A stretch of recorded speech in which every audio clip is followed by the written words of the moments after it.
Welcome back everyone to theCUBE's live coverage here at Supercomputing 2025. I'm John Furrier, host of theCUBE with Jackie McGuire, our lead analyst, and to break down all the data center trends, cooling, power. We've got two great guests, Jonathan Ballon, CEO of Iceotope, Ace Stryker, Director of AI Ecosystems at Marketing at Solidigm.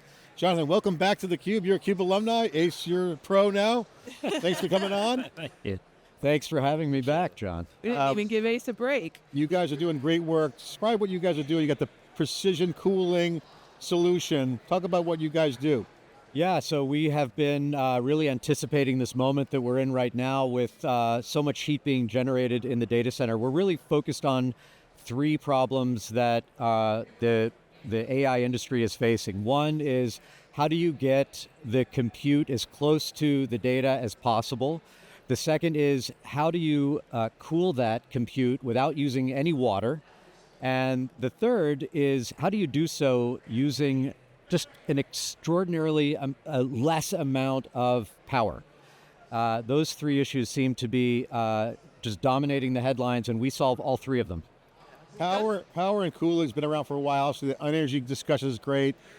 Cooling is a dense problem. Density is becoming a big reason why NVIDIA has been so successful and why all these systems are working.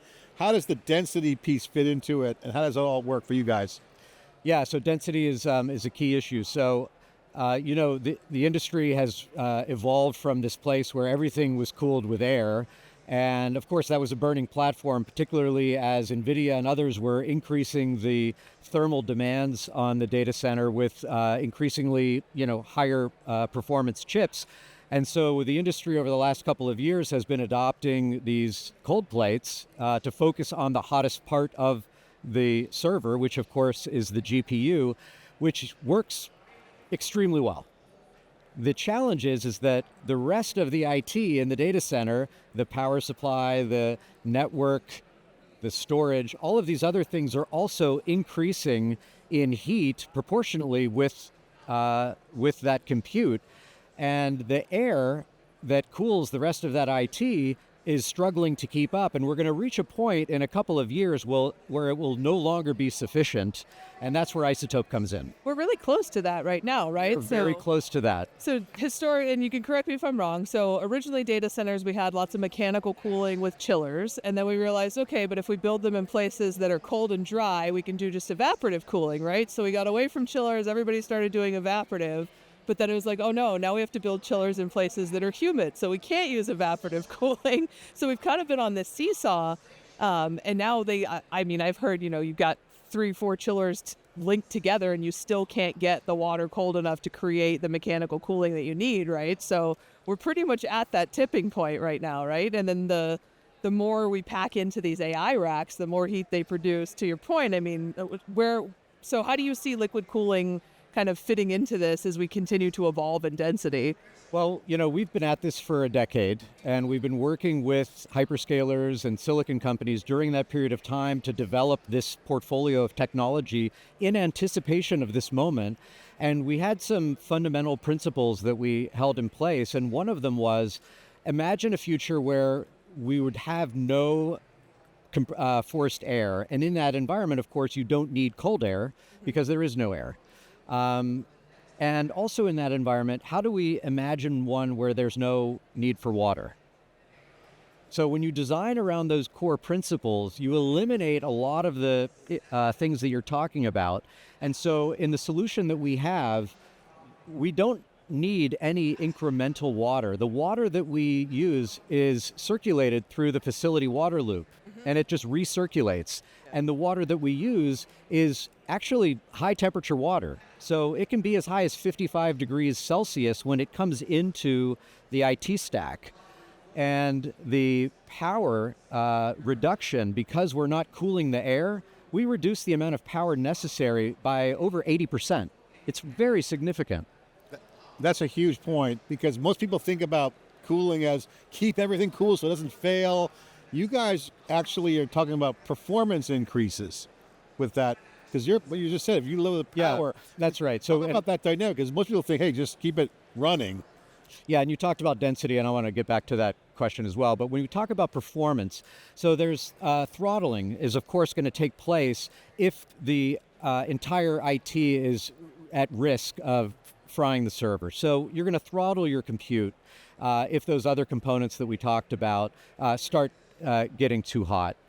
But when everything is operating at a consistent temperature, and you have no risk of overheating the server.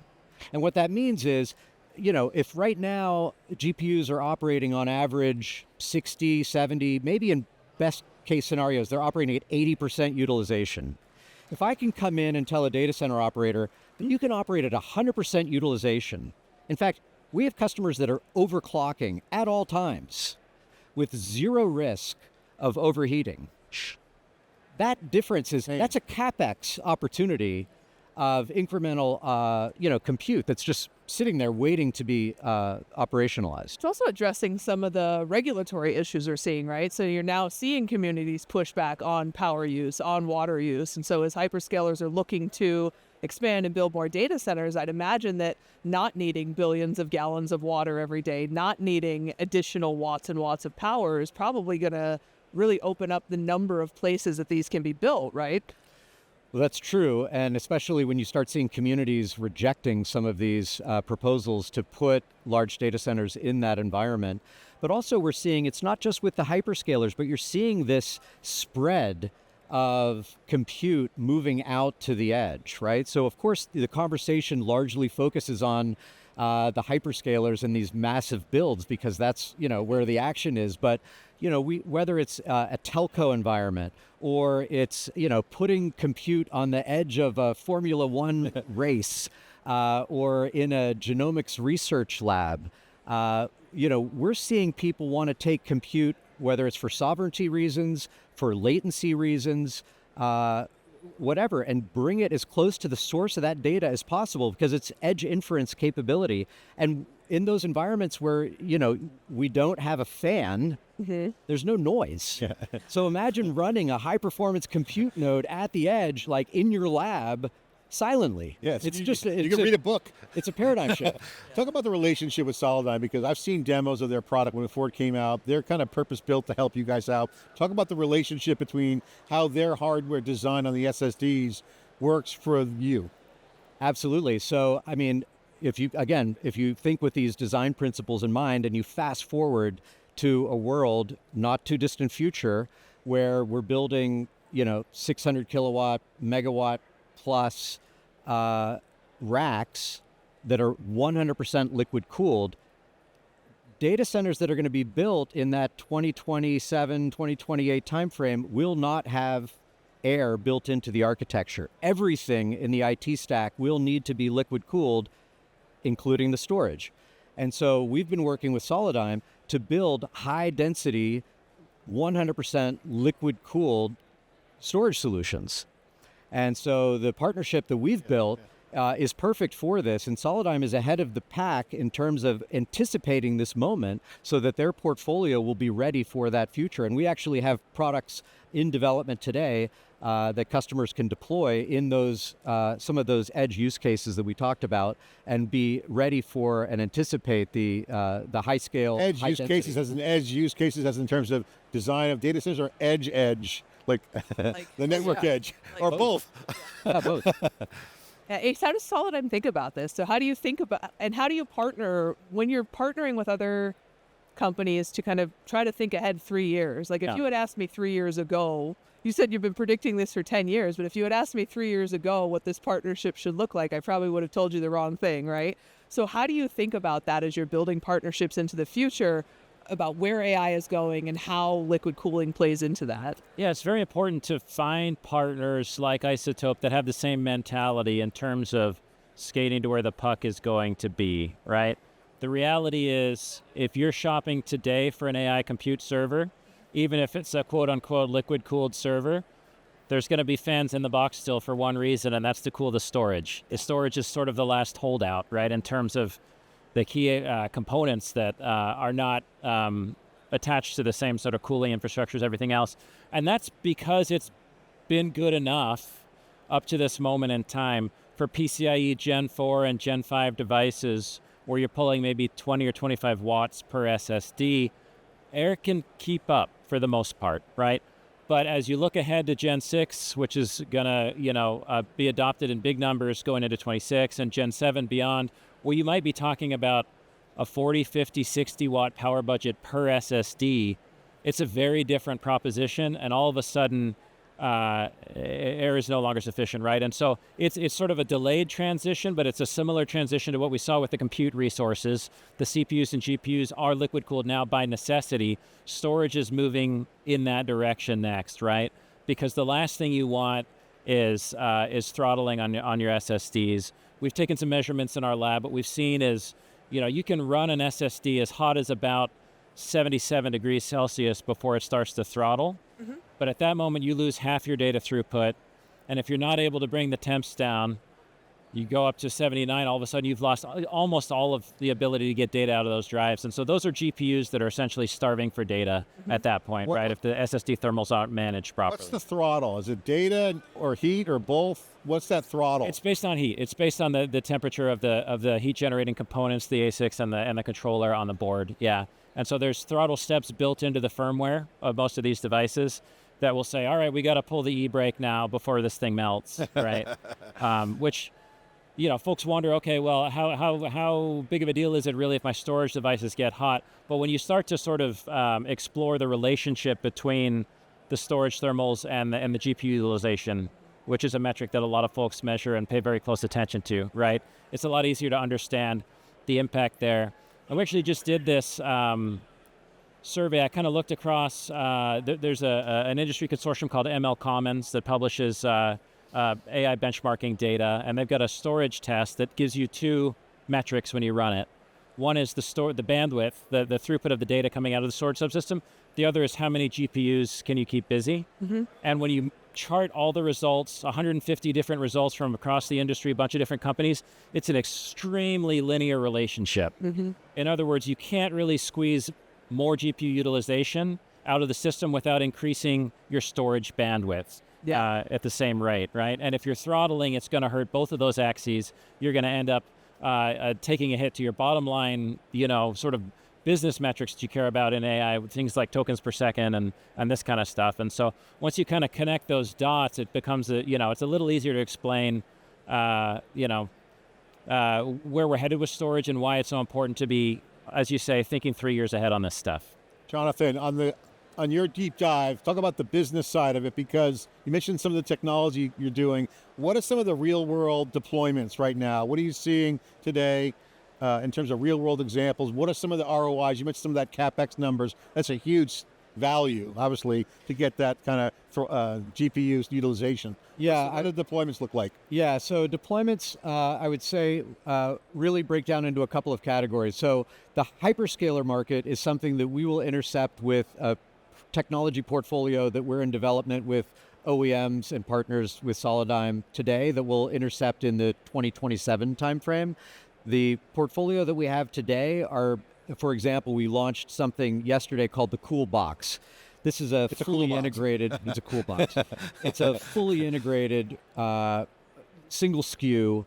It's a rack that has, a switch, storage, and, compute server capability all in one that can go into a genomics research lab, for example. We have one in Europe that's using it for DNA sequencing. They've got a research team that has, a row of these things on-prem that their researchers are using for genomics research. We have, you can imagine this going onto the track at a Formula One race. We have some of our fluid vendors are doing oil exploration, and they're putting these on oil rigs out in the middle of the ocean to do, analysis of seismic conditions and other things around, oceanography. We have satellite companies that are using satellite imagery and doing local assessment of that. So anything where you've got high volumes of, in some cases, real-time data that you don't want to send back to the cloud, or you've got sovereignty reasons where you want to keep it on-prem for security or other reasons. this is the perfect use case. Yeah, I think we've been talking all year basically about this kind of return to hybrid computing and the fact that it wasn't really meant for everybody to pivot all the way into the cloud. It just, the pricing model of the cloud made it a lot easier to buy things there than to go through the procurement process internally, right? So I agree. And I think, to see if I'm an enterprise and I want to train a couple petabytes into a model, it probably makes a lot more sense to have a KulBox that I can do that in than to go all the way to the cloud if that's all I actually need, right? And I think one of the things that is appreciated a lot in high performance computing, but not necessarily outside yet, is the storage piece. And we talked about this in our opening. It's like, we're talking about how these agents are going to do all of these things, but every single thing they do has to be stored somewhere and logged, and compliance and regulatory requirements are going to make sure that that happens. And that's only going to exponentially increase as the memory continues to build on itself. So I'm really glad that you guys are doing this work, because I'm not necessarily sure people really understand that all of this stuff has to be stored somewhere, and the storage needs to be just as performative as the compute. Otherwise, you're like an athlete that hasn't trained their React. And I was just thinking about it when you're talking, how they say that a batter has to decide whether to swing the bat or not before the pitcher actually throws. It's the same kind of with compute and storage. If you can't store at the same velocity that you're computing at, it doesn't really work, right? That's right. Yeah. The question on the energy piece, they're going to put it out there. Does the sustainable equations come into place? Does everyone have sustainable benchmarks? I mean, or is that kind of like, we'll get to that later, we're just going to knock down the wins now? To be really direct, I think the goal of the company years ago was to sell into that sustainability ESG message. And the reality is that for the last couple of years, that's kind of a secondary or tertiary message. People don't really care about that right now. They care about time to compute. Yeah. How fast can I get compute online? And if availability of water and power is in the way of that, then they care about it. Yeah. But the cost of those things hasn't really been a concern yet. But and certainly the regulatory issue has not been a concern. So you'd say that the massive demand, that's the massive trend that's driving your demand is more compute now. Time to compute. So let's talk about that for a second. Tier 2 CSPs and neoclouds are a customer of ours, right, as a category, because the supply chain has been largely consumed by the big spenders of the hypercloud. So just getting access to raised floor supply, cabling, like some of these basic commodity items, right. like HVAC. So the ability for them to roll in a KulBox, right, where onto cement, where they don't need a raised floor, where they can plug it into a 240 outlet, they don't need water or like a huge amount of additional power. Time to compute is time to revenue for them. And if they can get close to 100 or more of utilization from that compute at a much lower total cost of ownership, that's competitive. That's actually a huge point. Jackie and I were talking about this in our opening around the skills needed for the build outs. Like, what was the stat? How many lines? How much cables run? 200 miles. 200 miles of cable. So all these things got to get built. That's right. Yeah. Yeah. Okay, you guys, what's the biggest thing that's happening right now in your business? Is it the demand, trying to deal with the demand? Is it skilled labor on your side? Is it product? What are some of the challenges you guys have right now that you're working through? We have what's been referred to as a high quality problem now at Solidigm, which is that we're trying to make it as fast as we can. We're selling every bit that comes off the assembly line, right? And so there continues to be a need to drive, for innovation, both in performance and capacity. And those are kind of, we have separate product lines that optimize for one or the other of those. But ultimately, particularly with some of the stuff that you mentioned, agentic AI is such a tremendous driver of data intensity. Mm-hmm. You take one human prompt, please resolve this Jira ticket for me or whatever, and the agent may enter this iterative loop and generate dozens or hundreds of incremental prompts, right? And if we're talking about, rich media forms, audio and video, all that stuff multiplies. We talked a little in the last segment about KV cache, right? And that's all got to go somewhere. Yeah. So there's all these trends that just point to more and more demand for storage, more and more data that's got to live somewhere, right? And I think the trick going into next year is really going to be around efficiency. It's going to continue to be around efficiency, but it's going to be about not just kind of maximum density in a storage device, but it's going to be about how can we intelligently manage placement of data between the non-volatile memory, the NAND, the system memory, the high bandwidth memory on the GPU, right? I think there's some fertile grounds for innovation there that haven't been fully explored yet. Yeah. That can lead to significant improvements in the kind of efficiency that customers are clamoring for, to Jonathan's point. Well, guys, really appreciate you coming on. We got to wrap, but I already asked you this question in the last segment. There's puns involved in this one, Jonathan, so be ready. What's the coolest thing you're working on right now? Besides the KulBox, because that's... Oh, the KulBox is cool, obviously, but... It's like R22.